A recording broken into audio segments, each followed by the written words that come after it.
හරි මේ වස්තුවක් කියලා හිතන්නකෝ. මේ වස්තුව ඔන්න මෙහෙම තියලා දැන් තන්තු හැකිලනවද බලන්න. කොහෙත් හැකිල්ල නැහැනේ. කොහම යනවා. හැකිල්ල නැහැ. ඕම් බලන්න. එච්චර බලන්න එපා. ඕම් ආන් දැක්කද? ආන් දැක්කද?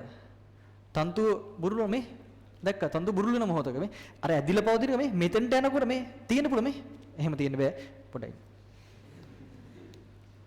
ආන් දැක්කද යනවා. තිරස් මට්ටමේ ලොවෙත් කොහොමත් වෙන්නේ නැහැ මේ ලස්සන්ට අනුවර්තය යනවා. ඈ හරි කැඩිච්චා වවරනේ. දැන් මේ හරියනේ කියනවා. ඔහොම යනවනේ. ඔහොම යනවා. එතකොට මෙන්න මේ වෙලාවේදී ආන් දැක්කද? අර ප්‍රවේගයක් තියෙනවනේ මේ ප්‍රවේගයක් තියෙනවා. එතකොට තන්තුව හැකිලෙනවා. එහෙනම් අපි පෙන්වන්න මොකද්ද? මෙන්න මෙහෙම වෙනකොට ඒ කියන්නේ තන්තු බුරුල් වෙන මොහොතේ cos alpha දෙකරිනකේ බෙදීම 3යිනේ.